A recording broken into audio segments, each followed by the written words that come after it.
Welcome back, everyone. This is Toe to Toe Boxing Talk with your man James, of course, and let's get right into it. Now, you guys know what it is, and you guys know what's popping off tomorrow night. The biggest fight of the year between Canelo Alvarez and Terence Crawford. Now, I'm going to dissect this fight and give you a breakdown, starting with Canelo Alvarez. Now, regardless of my criticism of Canelo Alvarez in recent years, which has been rightfully warranted, I do believe he's a great fighter. And I do believe he's one of the best Mexican fighters of all time. He's been at this weight class longer. He's never lost at this weight class.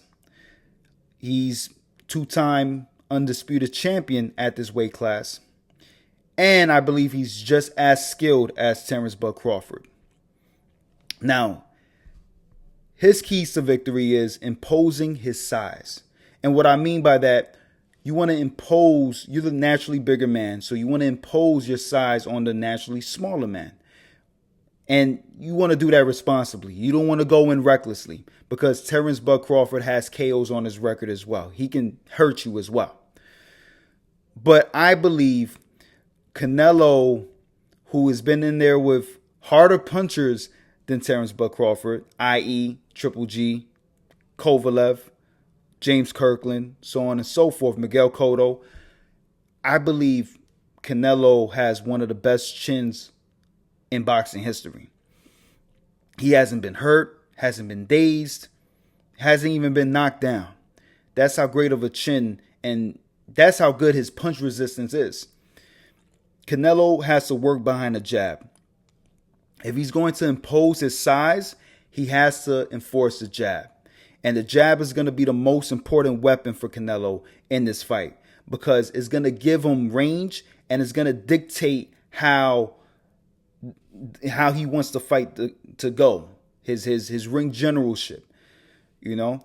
And you have to use the jab to get your weapons off. You understand what I'm saying? You have to use your jab. And Canelo has to make sure that he's willing to stay active. Throw shots. Throw your punches. The last fight against William Skull, albeit William Skull was running the whole fight, but he was throwing just as much as Canelo, which was a low output, and he was landing just as much as Canelo, which is also a low output. Canelo has to let his hands go. If he's going to win this fight, he has to use a jab and he has to let his hands go. Period. You have to match your skill sets with Crawford. If you don't throw your punches, Crawford is going to easily beat you. He's going to easily beat you. I just think Canelo has to be patient. Work behind the jab, let your hands go, but don't be reckless at the same time. Don't be overconfident because Crawford is a smaller guy. No, you don't want to do that. You want to be smart in there, let your hands go, and also make sure that you don't get frustrated when things are not going your way. And Canelo has a tendency of getting frustrated when fighters are, staying away from him, are easily outboxing him, and easily winning the fight. Canelo has a tendency of getting frustrated and doing uncharacteristic things. So he has to make sure he keeps his composure and stick with the game plan. Period. Now, Crawford, on the flip side, Crawford has to gauge distance. He has to gauge the distance because if he doesn't, he's going to walk into some shots, just like he did against Madrimov. And that was at 154. You moving up 2 weight classes, 168, to challenge not just an average 168-pounder, but the creme de la creme, which is Canelo Alvarez. You have to gauge distance. You have to also use the jab as well. And you have to use your legs. Feint. Use your legs. Get Canelo out of position. Force Canelo to make mistakes. You want to force Canelo to make mistakes coming in. Because if he is going to impose his size, you have to feint Get him out of position and throw your combinations and get out of the way. Get out of the way. Now, the thing with Crawford, he's such a stubborn fighter that, you would think that he would, outbox him. I see Crawford using his boxing skills, switching stances between orthodox and southpaw, but also standing in there with Canelo.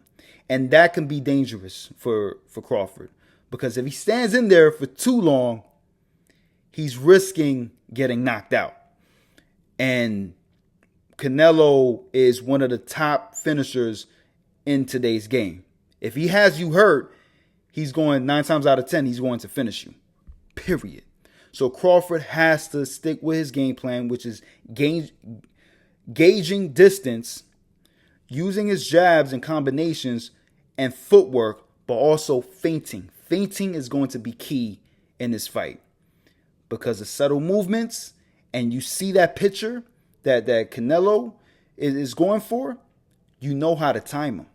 You can pick up his rhythm like that if you feint him out of position.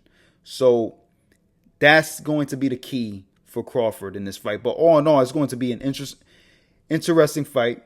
It's going to be a blockbuster, and I just can't wait. You guys let me know what you think. This is going to be one of the biggest fights of the year. And if Crawford wins, there's no question who's fighter of the year. And if anyone can pull this off, it will be Terence Crawford. I just think, now, my prediction, right?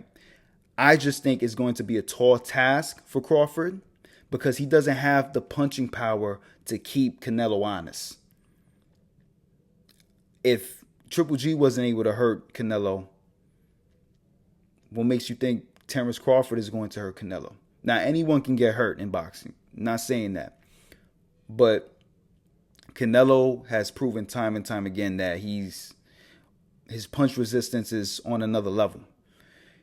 And if you can't keep Canelo off you, you're just going to keep burning energy. And you moving up 2 weight classes. So you're fighting at a disadvantage already.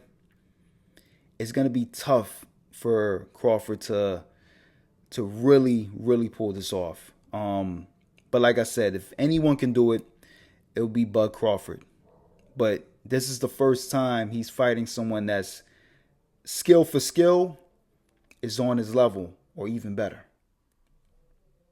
So I think Canelo might pull this off. I've been flip-flopping for the past week or so. One day I have Canelo, one day I have Crawford.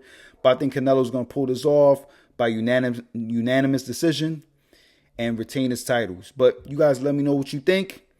Please, if you guys like what you saw, please subscribe, like, and comment. Until next time, this is Toe to Toe Boxing Talk with your man James, signing out.